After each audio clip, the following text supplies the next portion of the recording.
Ժողովրդյան բարի լույս, հուսով եմ լավ եք, այսօր սեպտեմբերի 17-ն ենք և Ֆեդերալնի ռեզերվի վերաֆինանսավորման տոկոսադրույքի նորության օրն է, մեր ժամով, Հայաստանի ժամով, ժամը 10-ին, որտեղ որ սպասվում է, որ 0,25%-ով պետքա իջեցում լինի, այսինքն 4,5-ից 4,25 պետքա իջնի, ու եկեք հասկանանք ինչա տեղի ունենալու, ինչ պոտենցիալ տարբերակներ կան, որ շուկային կարա շարժի։ Տեսեք, մոտավորապես ամբողջ շուկան քանդել եմ, որպեսզի հասկանամ ի վերջո ինչ outcome, կարանք մենք ունենանք, ու գտել եմ հետևյալ տրամաբանությունը։ Առաջին հերթին ուզում եմ ձեր ուշադրությանը հրավիրել S&P 500-ը, որը որ Ամերիկայի ինդեքսներից մեկն է, բորսաներից մեկն է, որ top 500 կազմակերպության ոնց որ trade անող բանն է, ուրեմն ինդեքսն է, արժեթղթերն են եւ այլն, ու հետաքրքիրը այն է, որ ինքը all time high-ում է գտնվում, այսինքն երբևէ այսքան բարձր չի եղել։ Ու երբ որ համապատասխանում է all time high Fed cuts-ի հետ, այսինքն որ վերաֆինանսավորման տոկոսադրույքը պետքա կրճատվի, ընդամենը պատմության մեջ 3 դեպք է տեղի ունեցել, ու սա ինչ-որ ձևով հուշում է, որ անկախ թե ուրեմն աշխատաշուկայում ինչ է կատարվում, մեծ հաշվով բորսաները եւ այլն իրանք շատ դրական են տրամադրված շուկայի հանդեպ, ու հիմնականում պատմությունը ցույց է տալիս, որ ինքը շարունակում է դեպի վերև բարձրանալ։ Այսինքն, եթե մենք սա ունենք ու ունենք 0,25% ադրույք իջնող,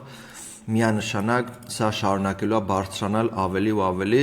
ու իր հետ մեկտեղ նաև կրիպտո շուկային։ Կրիպտո շուկա կոչվածը եկեք նաև տարանջատենք, որովհետև հիմնականում մեծ անունները որ կան, Bitcoin ու Ethereum են մենակ առնելու, ETF-ները, այսինքն մեծ ինվեստորները, այն էժան գումարը, որ կարողանալու են Ֆեդերալնի ռեզերվից կամ կենտրոնական բանկերից կամ որևէ տեղից, ստանան այդ գումարը, միանշանակ իրանք ներդրում են անելու ավելի շատ Bitcoin-ի ու Ethereum-ի վրա, որի տրամաբանությունը նաև այն է, որ այո, ավելի փոքր altcoin-ները նույնպես աճելու են, քանի որ Bitcoin-ը աճում է։ Մի փոքր ավելի պրոպորցիայով, ու այն պահին, երբ որ Ethereum-ը հանգստանա, արդեն կանցնենք ավելի փոքր ալտերին։ Tom Lee, չգիտեմ ձեզ ծանոթ է թե չէ, բայց top hedge fund մենեջերներից է, որտեղ որ իր եւ անունը եւ իր կարծիքը լուրջ ընդունելի է, այսինքն շատ լուրջ են ընդունում իր կարծիքը բոլորը, ու այստեղ ինքը ինչ է ասում, rate Fed cuts could drive massive crypto rally in Q4, այսինքն մենք մեծ պոտենցիալ ունենք, որ կարա կրիպտո շուկան ուղակի թռնի օթերով։ Այստեղ ինքը բացատրում է, թե ինչ կարա տեղի ունենա, ով ինչա սպասում եւ այլն, ու իր տրամաբանությունը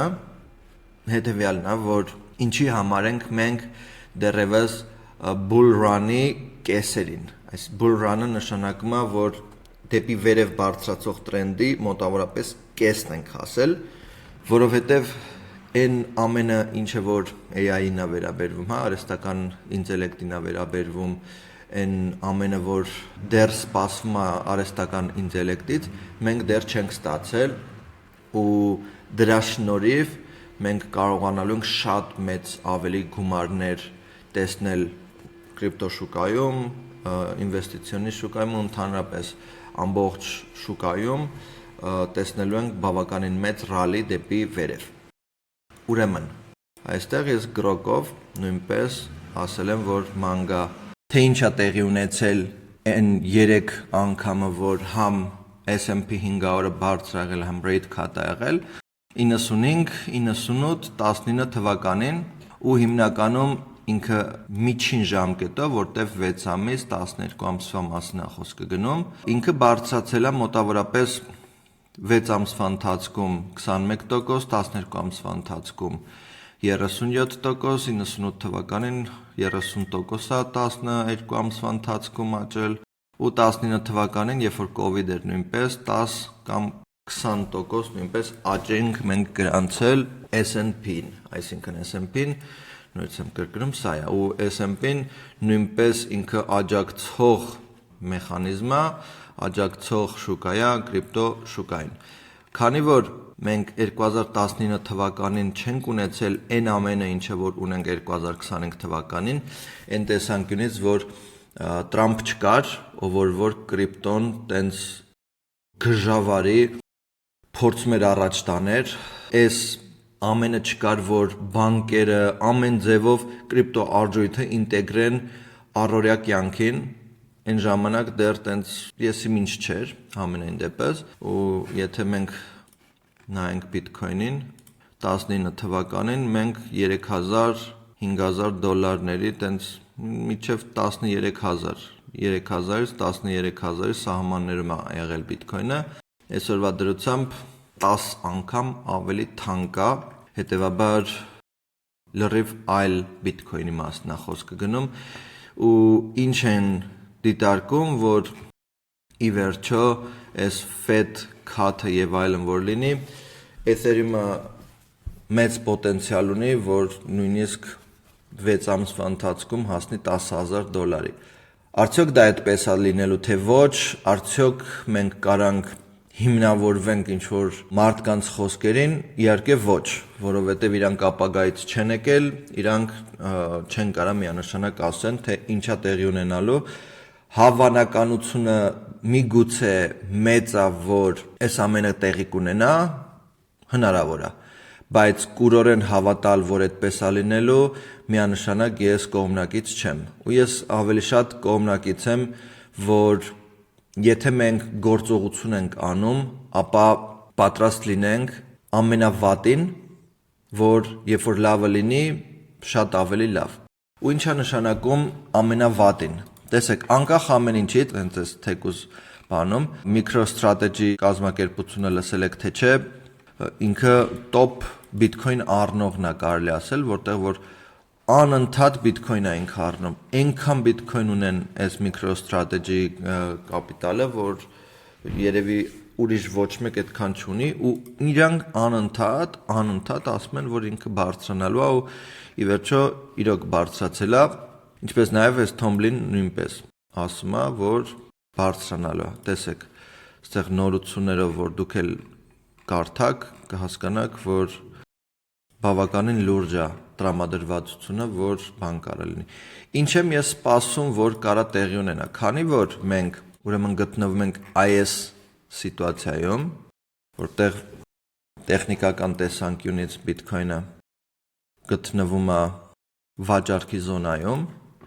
ես չեմ բացառում եմ փաստը, որ նաև կարդացել եմ անկում մոտավորապես 10-15% կարա շատ արագ անկում լինի, ու 10-15%-ը մոտավորապես մինչև $100,000 սահմաններում է, որ մենք կարանք շատ մեծ անկում ունենանք, որից հետո շուկան վերականգնվի ու երկարաժամկետ արդեն դեպի վերև գնա։ Այս անկումը ինձ համար շատ տրամաբանական կարա լինի, ինչպես նաև տեսնում եք այստեղ նույնպես մոմ ենք ունեցել փետրվարի 24-ին 24-ի շաբաթին, որտեղ որ 18% անկում է ապրել մեկ շաբաթում։ Դա չի նշանակում, որ ինքը անկում է ապրել, վсё մեռավ, ինքը ոնց անկում ապրեց, տեսնում եք մի քանի շաբաթ անց, մեկ ամիս անց սկսեց բարձրանալ ու ավելի բարձր գնաց։ Դրա համար եմ ասում, որ այն ինչը որ մենք պատկերացնում ենք այսօր, որ կարա տեղի ունենա, ես այն տրամաբանությամբ եմ շարժվելու, որ եթե շուկան ի վերջո ընկնելու է, շատ ավելի լավ, որովհետև դա միայն մեզ հնարավորություն է ընձեռնվում, որ Bitcoin ավելի էժան առնենք։ Եթե անկեղծ Bitcoin-ի լավագույն, ասենց ասած, գինը ինձ համար 103-104 $1000 է, որտեղ որ ունենք մեծ դիմադրություն, որպեսզի ավելի ստույգ լինի, այս սենց կդնեի 103,400-ի սահմաններում է այն գինը, որը որ ես կարծում եմ շատ հարմար գինա, որ առնես 103-ից 98,000-ի սահմաններում է։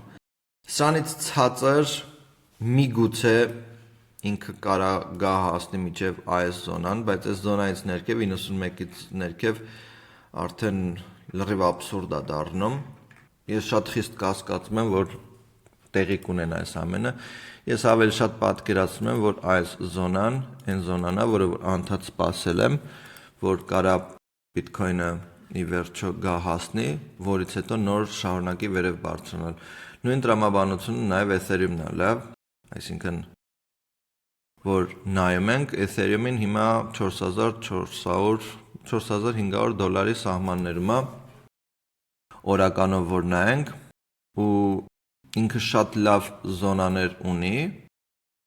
3700 3400 զոնան շատ լավն է, ինչպես նաև IS զոնան 2800-2200 զոնան նույնիսկ ավելի լավն է, բայց որպեսզի շատ ավելի լազերային ինչ-որ կետ ման գանք, որտեղ որ կարանք գործարք ունենանք 2650-ի սահմաններում է, որը որ կարելի ասել հենց դիսկաունտ զոնայում ենք էլի գտնվում, բայց սա նույնպես կարա ինքը աշխատի։ Հիմա այս ամենը ասած, ես ուզում եմ ձեզ զգուշացնել, որ այսօր բավականին լուրջ մեծ տատանում եմ ես սպասում շուկայում ու այդ իսկ պատճառով ես խորհուրդ կտամ, որ շուկայից հեռու մնաք, եթե իհարկե չեք սիրում տենց շատ ադրենալինը ձեզ տանի բերի այս կոմենկում, որովհետև իրականում շատ մեծ տատանումներ է սպասվում, առավել ևս ժամը 10-ի կողմերը գիշերը։ Թե ինչ է տեղի ունենալու այսօր, ինձ թվում է շուկան կընկնի, բայց նույն տրամաբանությամբ կարեև չընկնի, ոնց որ երեք չընկավ ու շարունակում է վերև բարձրանալ։ Միգուցե եւ այդ տարբերակը լինի, դրա համար եմ ասում, շուկան բավականին անկանխատեսելի է։ Այդ իսկ պատճառով ես փորձելու եմ հնարավորինս հեռու մնամ։ Իհարկե, եթե լավ գործարքի հնարավորություն եղավ, միշտ էլ արժի ռիսկի դիմել, բայց մեծ հաշվով այսօր այն օրն է, որ ավելի լավ է հեռու մնանք, հասկանանք, թե շուկան ի վերջո դեպի ներքև է գնում, դեպի վերև է գնում ու այդ նորության հիմքում արդեն մենք կարողանանք ավելի ստույգ հասկանանք, թե ի վերջո long ենք անում, թե short։ Եթե նորություն եղավ, եթե ինչ-որ հետաքրքիր սպասելիքներ եղավ, անպայման ձեզ հետ կկիսվեմ։ Հա, եւս մի բան էլ ասեմ, ուրեմն Federal Reserve-ի բիձեն, մեր Powell-ը շատ կարևոր է, որ բացի որ կտրելուց հետո, այսինքն իջացնելուց տոկոսադրույքը, նաև ինքը ասի շարունակություն լինելու է, թե չի լինելու, որովհետև այդ շարունակությունը նույնպես լուրջ դեր է ունենալու այս ամենը ինչը որ խոսացել ենք։ Եթե շարունակի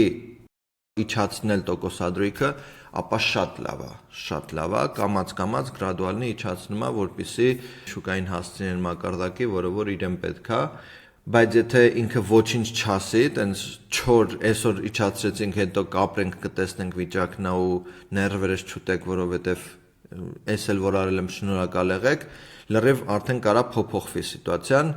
ու կարա ավելի բացասական ազդի շուկային, բայց բնականաբար մենք այդ ամենը չգիտենք, բնականաբար մենք պետք է սպասենք, որ այդ ամենը տեղի ունենա, երբ որ տեղի ունենա, ես անպայման ձեզ հետ կկիսվեմ, թե ինչա սպասվում, որտեվ միանգամից մի պատկերացրեք, sense ես սա թռավ, կորցրեցինք հնարավորությունը, բաց թողեցինք եւ այլն, որտեվ իմ կարծիքով այտենց գազանավարի պետքա որ չլինի։ Մարդիկ պետքա հասցնեն, առնեն, լավ գնով մտնեն ու դա կարա տևի նույնիսկ 1 ամիս։ Հենց որ ձեզ լավոր եմ մաղթում, հիշեք fake հայկերից հեռու մնացեք ու դե կապի մեջ հաջողություն ձեզ։